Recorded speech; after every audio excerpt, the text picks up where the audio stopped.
Bismillahirrahmanirrahim. Dear students, Assalamu alaikum. This is Yunus Khan with biology lectures appeared in front of you.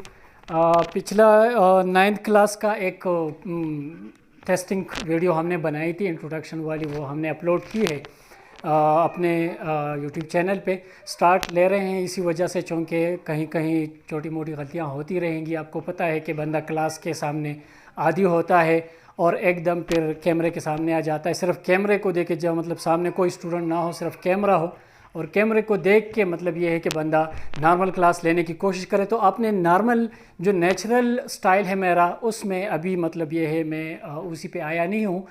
थोड़ी सी artificial और वो type की मतलब ये है कि उसमें दखलंदाजी होगी।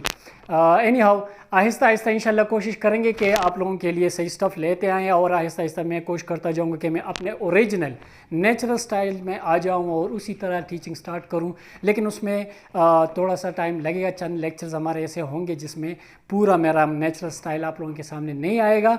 आवाज़ का मसला शायद भी होगा, उसी तरह मेरी आवाज़ भी नेचुरल नहीं होगी। आहिस्ता आहिस्ता इंशाल्लाह सारी चीज़ें ठीक हो जाएंगी। आज हम इंशाल्लाह स्टार्ट लेंगे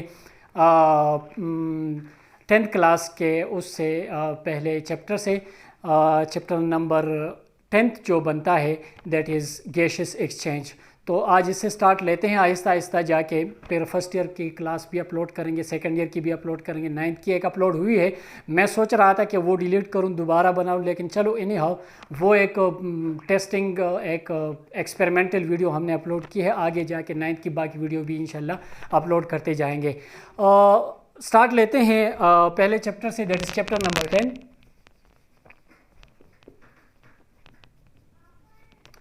Chapter number 10, the gaseous exchange।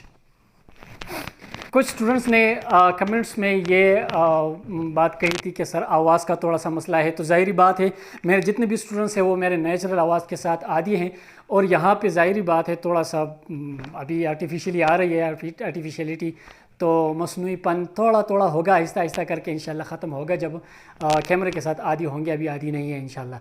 तो गैसियस एक्सचेंज लफ्ज़ जो है इसको पहले हम डिफ़ाइन करते, फिर एक एग्जांपल लेंगे और उसमें एक्सप्लेन करेंगे कि इसका मतलब क्या है।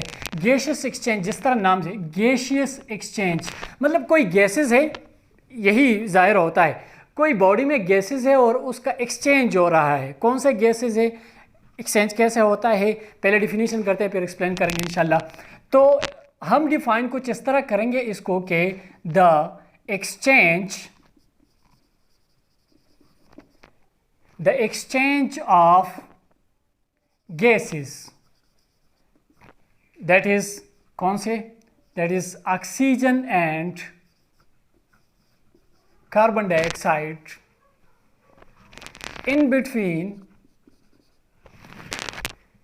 in between the body of a living organism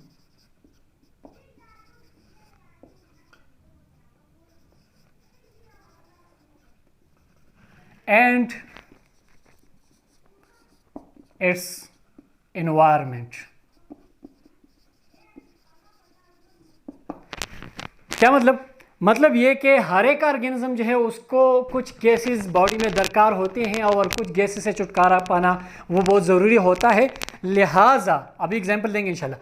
लिहाजा कुछ गैसेस का बॉडी से निकल जाना और कुछ का बॉडी में आ जाना, दोनों किस्म के गैसेस का दैट इज़ ऑक्सीजन और कार्बन डाइऑक्साइड जो है इनका एक्सचेंज होता है। एक किस्म का गैस बॉडी में आता है, दूसरे किस्म का गैस निकल जाता है बॉडी से इनहेलेशन और एक्सहेलेशन के दौरान, या same is the case with plants में भी इस तरह होता है। तो ये जो दोनों किस्म के गैसेस का एक्सचेंज हो रहा है, this exchange is called as gaseous exchange. मैं एग्जांपल दूंगा एक जनरल, वैसे एक स्केच में ड्रा कर रहा हूँ। से for example this is an organism. आप समझ लें कि ये एक ऑर्गेनिज्म है और उसकी बॉडी है। आप एनिमल कंसिडर करें, ह्यूमन बीइंग कंसिडर करें, प्लांट्स कंसिडर करें, जो भी आप जहन में लेना चाहते हैं। तो फॉर एग्जांपल ये एक ऑर्गेनिज्म की बॉडी है हम कहते हैं कि जितने भी लिविंग ऑर्गेनिजम्स हैं, all the living organisms require, they need energy for the performance of all kind of activities. जितने किस्म के एक्टिविटीज़ परफॉर्म किए जाते हैं बॉडी में, आप यहाँ तक कि सांस लेने तक, आप जब सांस लेते हैं इसमें भी एनर्जी इस्तेमाल होती है। तो एनर्जी बहुत ज़रूरी चीज़ है मुख्तलिफ़ किस्म के लाइफ एक्टिविटीज़ के परफॉर्म करने के लिए। अब वो एनर्जी आती कहाँ से है? थोड़ा बहुत आप लोगों ने टच दिया होगा, पढ़ा होगा 9th में। यहाँ पे एक दफ़ा फिर थोड़ा सा रिवाइज करते हैं। हमारे बॉडी में एक प्रोसेस होता है जिसे हम कहते हैं रिस्पायरेशन। रिस्पायरेशन प्रोसेस के दौरान क्या होता है? इस प्रोसेस के दौरान बॉडी बाहर से ऑक्सीजन लेती है। ये ऑक्सीजन बॉडी में मौजूद food molecule that is glucose C6H12O6 के साथ रिएक्शन करते हैं। ये ऑक्सीजन इस ग्लूकोज को ऑक्सीडाइज करता है। रिजल्ट में the glucose is decompose that is broken down, break होता है ये, और रिजल्ट में आपके पास बनता है कार्बन डाइऑक्साइड प्लस वाटर। और इसी के साथ साथ इसके बॉन्ड्स में जो एनर्जी मौजूद है वो एनर्जी रिलीज होती है, दैट एनर्जी इज रिलीज्ड। अब एनर्जी तो हमें चाहिए, ये एनर्जी तो बॉडी इस्तेमाल कर लेती है, लेकिन इस दौरान हम जिस चीज़ के साथ कंसर्न है, मैं जो आपको बताना चाहता हूँ वो ये है कि अगर आप देख लें तो इसमें ये जो ऑक्सीजन है this is in gaseous form, glucose solid form में है। इसी तरह कार्बन डाइऑक्साइड जो है ये भी गैसियस फॉर्म में होता है, वाटर लिक्विड फॉर्म में होता है, वो साथ में प्रोड्यूस हो जाता है। कहने का मकसद मेरा ये है कि अगर आपके बॉडी में ग्लूकोज मौजूद है और उसके ऑक्सीडेशन आप करना चाहते हैं तो उसके लिए ऑक्सीजन दरकार होगा। अब ये ऑक्सीजन कहाँ से आएगा? This oxygen is usually taken up inhaled if we talk about the animals. अगर हम एनिमल्स की बात करते हैं तो हम इनहेल करते हैं, ऑक्सीजन बाहर से लेते हैं, ये ऑक्सीजन बाहर से आ जाता है, ये आ गया ऑक्सीजन बाहर से, और इस प्रोसेस के दौरान रिजल्ट में एक कार्बन डाइऑक्साइड, एक और गैस प्रोड्यूस हो रहा है। अब ये कार्बन डाइऑक्साइड, इसके बारे में मैं आपको बता दूं, ये हमारे बॉडी के लिए बहुत ख़तरनाक है। ये कार्बन डाइऑक्साइड हमारे बॉडी में वाटर के साथ मिलकर कार्बोनिक एसिड बनाता है और उस तरह फिर डिजॉल्व होकर बाइकार्बोनेट आयन बनाता है। वो ट्रांसपोर्ट वाले चैप्टर में आप लोगों ने पढ़ा होगा, नहीं तो आगे इंशाल्लाह कुछ टॉपिक्स आ जाएंगे उसमें पढ़ भी लोगे। कार्बन डाइऑक्साइड गैस जो यहाँ पे प्रोड्यूस हो रहा है ये हमारे बॉडी के लिए ख़तरनाक है and that must be removed. इसको बॉडी से निकालना ये ज़रूरी होता है, क्योंकि कार्बनिक एसिड बनता है, ये पीएच को भी चेंज करता है मुख्तलिफ़ किस्म के तरीक़ों से, ये हमारे बॉडी के ऊपर सेल्स पे असरअंदाज होता है। इसी वजह से ज़्यादा amount of carbon dioxide body में अगर रहेगा तो वो ख़तरनाक बन जाता है। अब यहाँ पे आप देख लें, दो चीज़ें मौजूद हैं यहाँ पे इस पूरे प्रोसेस में। एक ये कि ऑक्सीजन दरकार है, ऑक्सीजन चाहिए हमें, और कार्बन डाइऑक्साइड को रिमूव करना है। इस वक्त carbon dioxide must be removed from the body, ये कार्बन डाइऑक्साइड बॉडी से निकालना चाहिए। अब क्या होगा, हम ऑक्सीजन लेने के लिए इनहेलेशन करेंगे और एक्सहेलेशन के दौरान ये कार्बन डाइऑक्साइड निकलेगा बॉडी से। मैकेनिज्म क्या है, कैसे होता है, वो आगे टॉपिक्स में पढ़ेंगे। अब हम इस सिर्फ इंट्रोडक्शन कर रहे हैं, इस वर्ड को एक्सप्लेन कर रहे हैं कि इसका मतलब क्या है। अब ये ऑक्सीजन जो बाहर से आ रहा है ये अंदर आ रहा है फर्ज किया, और साथ में कार्बन डाइऑक्साइड बाहर निकल रहा है, कार्बन डाइऑक्साइड बाहर निकल रहा है। दोनों किस्म के गैसेस क्या कर रहे हैं, आपस में एक्सचेंज कर रहे हैं। एक गैस बॉडी के अंदर आ रहा है, दूसरा गैस बॉडी से निकल रहा है। अब ये जो दो गैसेस हैं इनका जो आपस में एक्सचेंज हो रहा है, एक गैस निकल रहा है दूसरा बॉडी में आ रहा है, this exchange of gases in between the body and it's environment, the surrounding around the organism. Body के अंदर जो फ्लूइड्स मौजूद हैं उसके और इसके बाहर जो एनवायरनमेंट मौजूद है, जो सराउंडिंग्स हैं, उनके इन दोनों के दरमियान इन दो गैसेस का जो एक्सचेंज होता है that is called as gaseous exchange. तो ये थोड़ा सा इसका मतलब ये है कि एक छोटा सा मिसाल के ज़रिए, छोटी सी मिसाल के ज़रिए हमने थोड़ा सा इसको एक्सप्लेन कर लिया कि गैसियस एक्सचेंज क्या चीज़ है। तो गैसियस एक्सचेंज बेसिकली दो किस्म के गैसेस हैं। एक किस्म के गैस की ज़रूरत होती है हमारे बॉडी को, और दूसरे किस्म का गैस बॉडी उसे निकालना पड़ता है, वो ख़तरनाक होता है। इन दोनों गैसेस का एक्सचेंज होता है, that exchange is called as gaseous exchange. जिस तरह के नाम से भी क्लियर है, exchange of gases. Simply in simple words you can also say that it is what this is exchange of gases. तो ब्रॉडली जब आप इसको डिफाइन कर दें तो एक्सचेंज ऑफ गैसेस से मुराद क्या होगा? एक्सचेंज ऑफ गैसेस से मुराद कार्बन डाइऑक्साइड और ऑक्सीजन का एक्सचेंज होगा बॉडी के अंदर वाले इन्वायरमेंट, इंटरनल इन्वायरमेंट और एक्सटर्नल इन्वायरमेंट के दरमियान। जब ये एक्सचेंज होता है तो इसको हम कहते हैं गैसियस एक्सचेंज या सिंपली एक्सचेंज ऑफ गैसेस। अब ये हमने जनरली, मैंने एक एनिमल वाला एग्जाम्पल दे दिया। अगर हम प्लांट का केस ले लें, थोड़ा सा वो भी कर लेते हैं। प्लांट के केस में थोड़ा सा वो है, डिफरेंस मौजूद है। प्लांट के केस में दिन को अलग प्रोसेस होता है, रात को अलग होता है। दिन को चूंकि होता है फोटोसिंथेसिस ड्यूरिंग डे टाइम, दिन के वक्त फोटोसिंथेसिस होता है, और इस फोटोसिंथेसिस के दौरान कार्बन डाइऑक्साइड और वाटर मिलते हैं।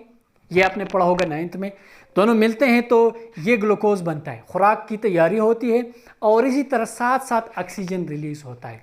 तो यहाँ पे अगर आप देख लें क्या हो रहा है, कार्बन डाइऑक्साइड और वाटर मिल रहे हैं। यानी अगर आप देख लें तो इस रिस्पायरेशन के जो प्रोडक्ट्स हैं वो यहाँ पे रिएक्टेंट्स हैं, और यहाँ जो रिएक्टेंट्स है वो यहाँ प्रोडक्ट के तौर पर बनेंगे अभी। तो कार्बन डाइऑक्साइड और वाटर मिलते हैं सनलाइट, और ज़रूरी नहीं है सनलाइट हो, आर्टिफिशियल लाइट में भी होता है इस तरह, सनलाइट एंड क्लोरोफिल की मौजूदगी में। रिजल्ट में बनता है C6H12O6 यानी glucose food molecule. Along with that oxygen is produced as a by product. अब यहाँ पे साथ साथ में जाहिर बात है कि एनर्जी भी दरकार होती है, तो रिस्पायरेशन तो होगा ही। Throughout the life respiration का प्रोसेस होता है, throughout the life respiration का प्रोसेस होता है। और रिस्पायरेशन यही वाला प्रोसेस है, इसमें ऑक्सीजन इसी ग्लूकोज के साथ रिएक्ट करता है, रिजल्ट में carbon dioxide plus water plus energy release होती है। अब respiration through out the life होता है। अगर हम दिन को देखें तो प्लांट्स में, ग्रीन प्लांट्स में दिन के वक्त साथ साथ फोटोसिंथेसिस भी होता है। अब ये फोटोसिंथेसिस इतना हाई हो जाता है कि इस रिस्पायरेशन के दौरान जो कार्बन डाइऑक्साइड बन रहा है वो कार्बन डाइऑक्साइड इधर कम पड़ जाता है, और यहाँ पे जो ऑक्सीजन इस्तेमाल हो रहा है उससे ज़्यादा यहाँ बन रहा होता है। तो रिजल्ट में क्या होगा? रिजल्ट में मतलब ये हुआ कि ये कार्बन डाइऑक्साइड इसके लिए काफ़ी नहीं है, बाहर से और कार्बन डाइऑक्साइड लेना पड़ेगा, और जो ऑक्सीजन यहाँ प्रोड्यूस हो रहा है वो इससे ज़्यादा है, लिहाजा ये ऑक्सीजन जो है इधर इस्तेमाल होगा और उससे काफ़ी सारा इजाफी होगा, वो निकालना पड़ेगा, क्योंकि excess of everything is bad, ये आपने सुना होगा। ऑक्सीजन भी अगर ज़्यादा बन जाता है तो वो भी ख़तरनाक है, बॉडी से निकालना पड़ता है। हर इजाफी चीज़, नॉर्मल नीड से जो चीज़ इजाफी होती है वो वेस्ट बन जाती है, वेस्ट प्रोडक्ट बन जाती है। तो लिहाजा ये कार्बन डाइऑक्साइड इस केस में बाहर से आएगा और ऑक्सीजन यहाँ निकलेगा ड्यूरिंग डे टाइम। तो डे टाइम ग्रीन प्लांट्स में क्या होता है, इसके बरकस होता है। यहाँ ऑक्सीजन आ रहा है, कार्बन डाइऑक्साइड निकल रहा है, यहाँ क्या है during day time carbon dioxide आ रहा है और ऑक्सीजन निकल रहा है, यानी कार्बन डाइऑक्साइड ऑक्सीजन का फिर भी एक्सचेंज हो रहा है। लेकिन फ़र्क सिर्फ ये है कि यहाँ पे कार्बन डाइऑक्साइड इन हो रहा है, ऑक्सीजन निकल रहा है। इसी तरह अगर हम ड्यूरिंग नाइट टाइम ले लें, नाइट टाइम में क्या होता है, नाइट टाइम में चूंकि फोटोसिंथेसिस स्टॉप हो जाता है, सिर्फ रिस्पायरेशन होगा। तो सिर्फ रिस्पायरेशन होगा तो फिर तो ये एनिमल वाला केस होगा, इसमें फिर ऑक्सीजन इस्तेमाल होगा, कार्बन डाइऑक्साइड रिलीज होगा, ये ऑक्सीजन अब बाहर से आएगा और कार्बन डाइऑक्साइड निकलेगा। तो यहाँ पे फिर नाइट टाइम में जो एक्सचेंज ऑफ गैसेज है वो बिल्कुल एनिमल्स की तरह है, क्योंकि रिस्पायरेशन तो दिन रात हर वक्त चलता रहता है, लेकिन फोटोसिंथेसिस ग्रीन प्लांट्स में सिर्फ, और वो भी सिर्फ दिन के वक्त होता है। तो ग्रीन प्लांट्स में थोड़ा सा ये एक्सेप्शन है, ये थोड़ा सा फ़र्क है। बाकी रिस्पायरेशन वाली बात अगर हम कहें तो रिस्पायरेशन में क्या है, उसमें तो ऑक्सीजन का आना और कार्बन डाइऑक्साइड का बाहर से निकालना, ये गैसियस एक्सचेंज कहलाता है। अब ये मसला थोड़ा सा अगर हम और एक्सप्लेनेशन में लेके जाएं तो गैसियस एक्सचेंज अगर हम प्लांट के केस में ले लें तो ये तो गैसियस एक्सचेंज ही होता है, लेकिन हमारे बॉडी में एनिमल्स में अगर हम गैसियस एक्सचेंज कंसिडर करें तो वहाँ पे गैसियस एक्सचेंज इनहेलेशन और एक्सहेलेशन का इसमें दखल होता है। इनहेलेशन और एक्सहेलेशन ब्रीथिंग कहलाता है। तो मतलब ये हुआ कि एनिमल के केस में गैसियस एक्सचेंज को आप एक तरह से ब्रीथिंग भी कह सकते हैं। दो चीज़ें होगी, गैसियस एक्सचेंज, ब्रीथिंग, थोड़ा सा फ़र्क है, एक हम प्लांट के केस में लेते हैं, दूसरा एनिमल के केस में। और तीसरा इसके साथ लफ्ज़ रिस्पायरेशन आता है। तो रिस्पायरेशन लफ्ज़ अगर हम सेलुलर रिस्पायरेशन ले लें या इंटरनल रिस्पायरेशन लें तो वो फिर इन दोनों से अलग चीज़ है, वो एक मेटाबॉलिक प्रोसेस है, एक मेटाबॉलिक पाथवे है कम्प्लेक्स। तो मेरे ख्याल में अगर तीनों को एक्सप्लेन किया जाए ताकि आप लोगों को सबसे पहले ये क्लियर हो कि ब्रीथिंग क्या चीज़ है, गैसियस एक्सचेंज क्या चीज़ है और इंटरनल या सेलुलर रिस्पायरेशन क्या चीज़ है, इन तीनों को पहले डिफ़ाइन करते हैं ताकि आप लोगों को क्लियर हो जाए। फिर अपने बॉडी में लेंगे, ह्यूमन बीइंग में या किसी एनिमल के बॉडी में गैसियस एक्सचेंज कहाँ कहाँ होता है। वैसे 3 जगह ऐसी हैं मेन जहाँ पे गैसियस एक्सचेंज होता है, वो भी मेंशन करेंगे। लिहाजा उसके लिए फिर हम आते हैं पहले इन तीनों के उसकी तरफ, डेफिनेशन की तरफ। तो गैसियस एक्सचेंज, ब्रीथिंग और रेस्पायरेशन की बात हम करेंगे। सबसे पहले बात करते हैं गैसियस एक्सचेंज। तो ये तो सिंपल ऑलरेडी हो गया। This is what exchange of gases specially in plants. अगर स्पेशली हम प्लांट्स की बात करें तो स्पेशली प्लांट्स में गैसेस का एक्सचेंज वो गैसियस एक्सचेंज कहलाता है। अब मैं ये नहीं कहता कि एनिमल्स वाला जो एक्सचेंज होता है वो गैसियस एक्सचेंज नहीं है, वो भी है, लेकिन उसके लिए ब्रीथिंग लफ्ज़ इस्तेमाल होता है। इसका मतलब हरगिज़ ये नहीं होगा कि वो गैसियस एक्सचेंज नहीं है, ठीक है। लेकिन ब्रीथिंग यहाँ नहीं होता, ये क्लियर है, ठीक है। आप समझ लें कि गैसियस एक्सचेंज जब भी हम प्लांट्स की बात करते हैं, तो ये होगा गैसियस एक्सचेंज। दूसरा है हमारे पास breathing.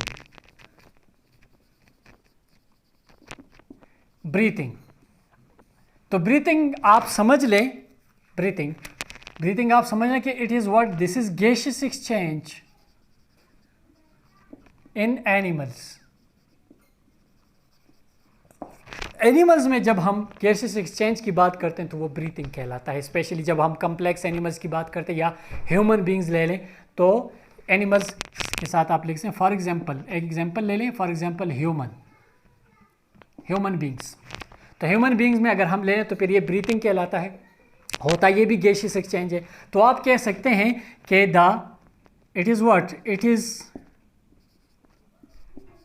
It is taking in of oxygen and giving out of carbon dioxide. It is taking in of oxygen and giving out of carbon dioxide in animals.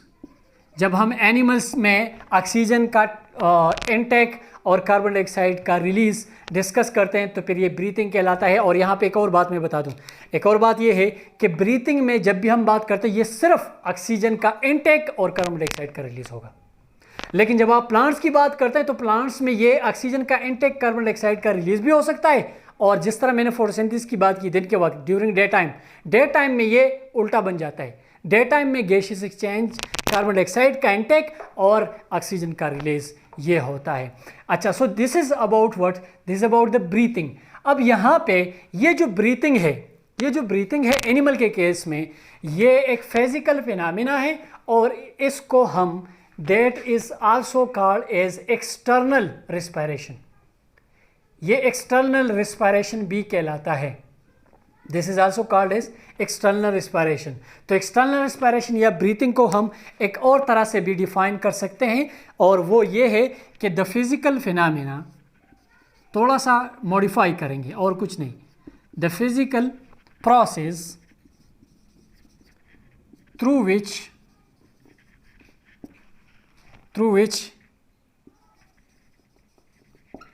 Which animals animals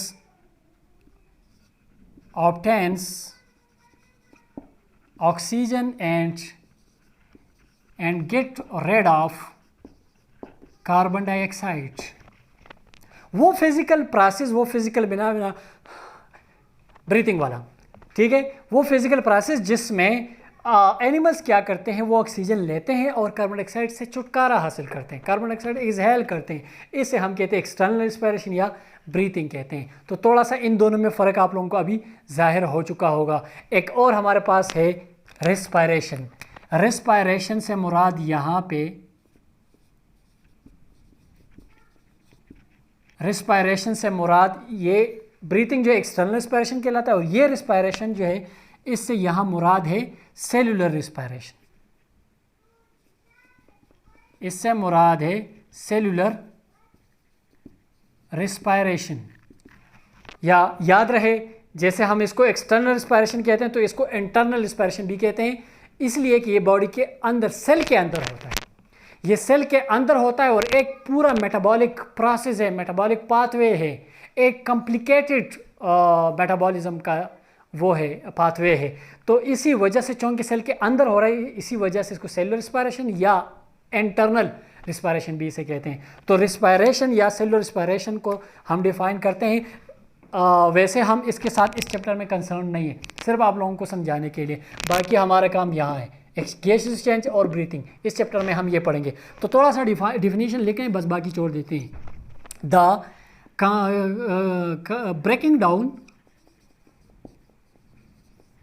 breaking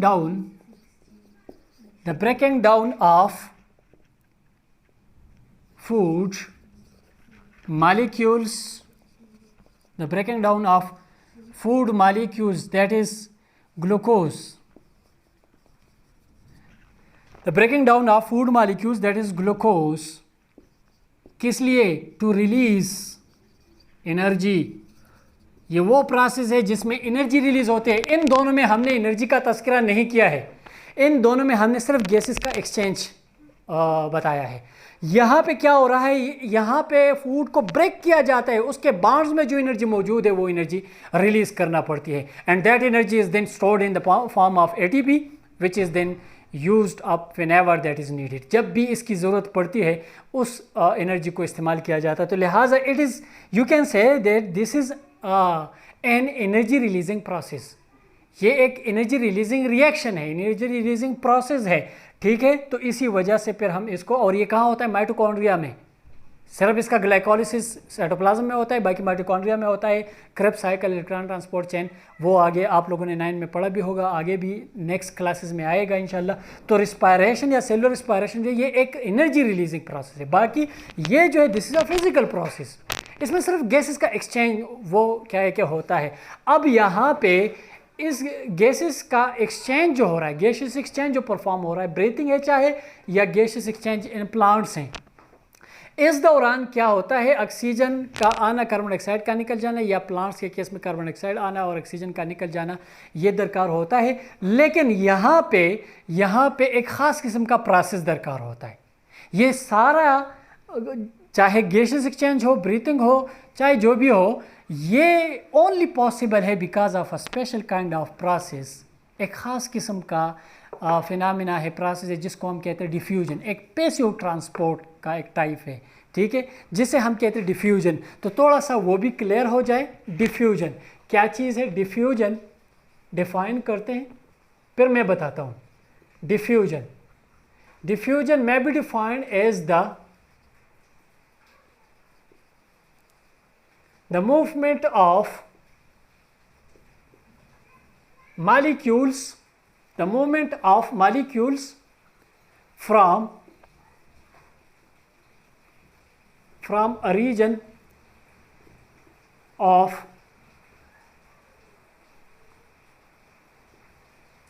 higher concentration to a region of lower concentration। High concentration वाले reason से जब low concentration वाले reason की तरफ molecule जाते हैं, इसको हम डिफ्यूजन कहते हैं, और ये खुद ब खुद होता है, इसमें कोई एनर्जी की ज़रूरत नहीं पड़ती है। जब आप लोअर से हाई की तरफ लेके जाते हैं फिर एनर्जी दरकार होती है और उसे एक्टिव ट्रांसपोर्ट कहते हैं। मैं मिसाल देता हूँ, ये एक जगह है जहाँ पे बहुत सारे मालिक्यूल्स हैं एक किस्म के, से फॉर एग्जांपल आपने स्प्रे किया है या कोई और मालिक्यूल्स है यहाँ पे बहुत सारे, यहाँ से क्या होगा, ये मालिक्यूल्स यहाँ से मूव करेंगे, ये मालिक्यूल यहाँ बहुत ज़्यादा है, यहाँ नहीं है, या अगर है तो बहुत कम है, या बिल्कुल नहीं है, या अगर है तो बहुत कम है।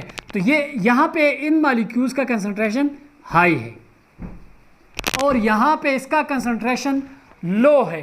तो इस हाई कंसंट्रेशन से इस लो की तरफ इसका जो मूवमेंट है इसको हम कहते हैं diffusion, that is called as diffusion. और ये जो गैसियस एक्सचेंज है that is only made possible because of the diffusion. यानी फ़र्ज़ किया मैं अगर आपको बता दूं, लंग्स है,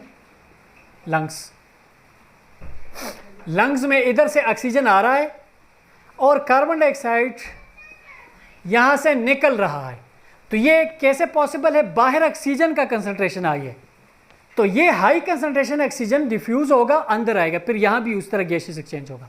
और इसी तरह कार्बन डाइऑक्साइड यहाँ आई है तो यहाँ से निकलेगा। या फ़र्ज़ किया लंग्स और ब्लड के दरमियान, ये एक ब्लड कैपिलरी है, फ़र्ज़ किया यहाँ ब्लड में क्या आ रहा है, कार्बन डाइऑक्साइड आ रहा है, ये कार्बन डाइऑक्साइड यहाँ से इधर आएगा और ऑक्सीजन यहाँ से ब्लड में आएगा, तो ऑक्सीजन यहाँ इनहेल हो चुका होगा, यहाँ हाई कंसंट्रेशन होगा, इस हाई से लो में आएगा, और कार्बन डाइऑक्साइड इस लो से इस हाई से इधर ब्लड में, मतलब कार्बन डाइऑक्साइड हाई होगा, तो यहाँ इस हाई से कार्बन डाइऑक्साइड इस लो में आएगा, लिहाजा गैसियस एक्सचेंज हो जाएगा। तो बेसिकली हो क्या रहा है, डिफ्यूजन का प्रोसेस हो रहा है। Through the process of diffusion, ये चूँकि डिफ्यूजन और ऑस्मोसिस वाले फिनोमेना होते हैं, ये डिफ्यूजन होता है, इसी वजह से पैसिव ट्रांसपोर्ट है जिसकी वजह से ये गैसियस एक्सचेंज पॉसिबल होता है। So diffusion is the only process because of which the gaseous exchange is made possible. अब मैं आपको बताता हूँ कि हमारे बॉडी में गैसियस एक्सचेंज कहाँ कहाँ होता है। तो 3 ऐसी जगह हैं जहाँ पे गैसियस एक्सचेंज होता है हमारे बॉडी में। सबसे पहले गैसियस एक्सचेंज जो ब्रीथिंग है यहाँ हो जाता है। आप देख लें, एक हम लेते हैं लंग्स, ये फ़र्ज़ किया लंग्स है, फिर क्या है, लंग्स के बाद फिर ब्लड है, फ़र्ज़ किया ये ब्लड है, ये फ़र्ज़ किया ब्लड है, और उसके बाद फिर बॉडी के टिश्यूज़ हैं, सेल्स हैं।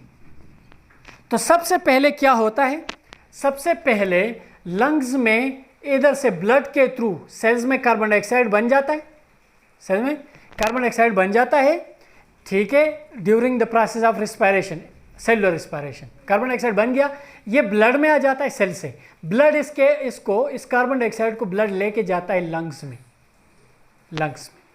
अब इसी दौरान लंग्स में बाहर से ऑक्सीजन आ चुका होता है, इनहेलेशन के दौरान ब्रीथिंग जब होती है तो ऑक्सीजन यहाँ आ जाता है और कार्बन डाइऑक्साइड निकल गया। अब देखें, कार्बन डाइऑक्साइड निकल गया, ऑक्सीजन आ गया, ये कौन सा प्रोसेस हो गया,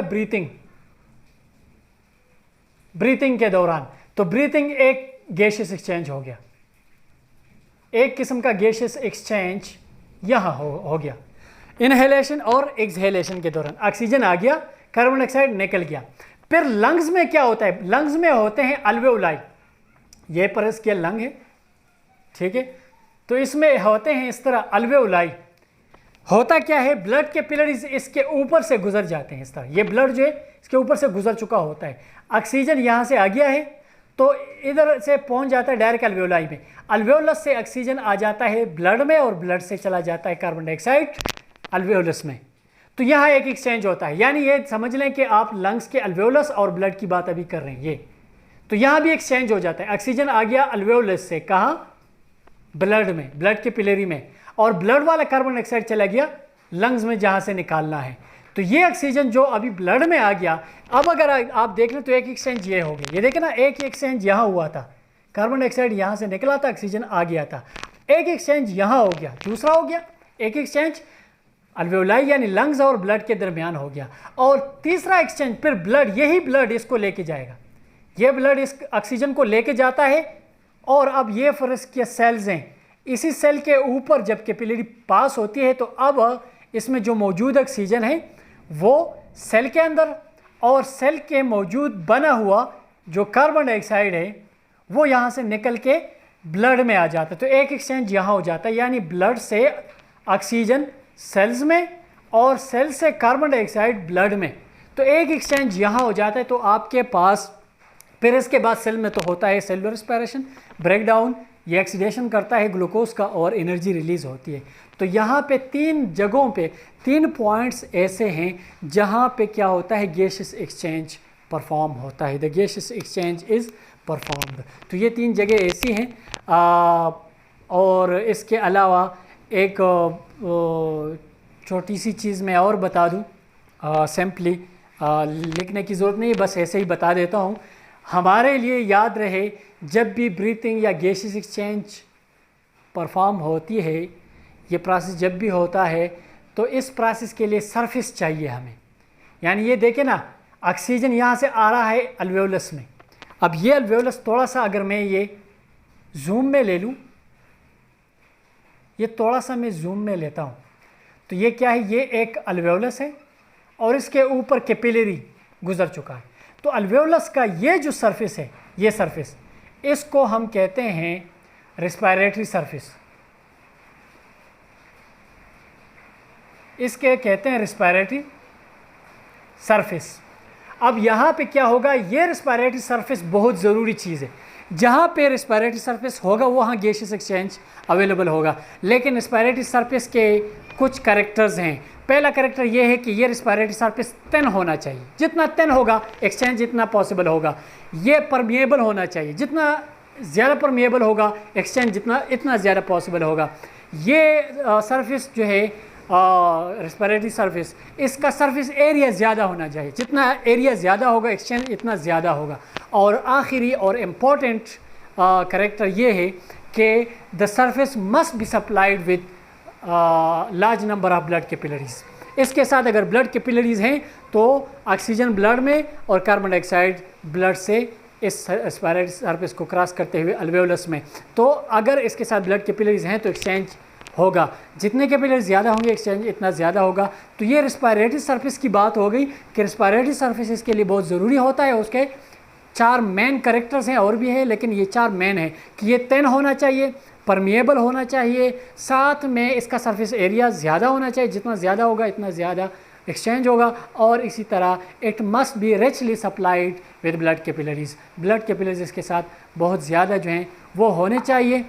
so this is about the first topic of the chapter, that is gaseous exchange। तो gaseous exchange में हमने क्या पढ़ा, gaseous exchange में हमने पहले इसका इंट्रोडक्शन पढ़ लिया, फिर इसके बाद जो है ना एक छोटा सा एग्जांपल दे के समझा लिया कि इसी तरह कुछ गैसेस अंदर आते हैं और कुछ गैसेस बाहर जाते हैं। और उसके बाद फिर हमने gases exchange, breathing, external respiration, इनका जो है हमने वो कर लिया, डिफिनीशन कर लिया और साथ में थोड़े बहुत एक्सप्लेनेशन कर लिए।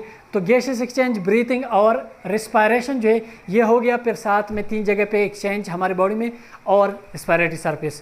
तो ये इसके साथ आज के लिए मेरे ख्याल में ये काफ़ी है।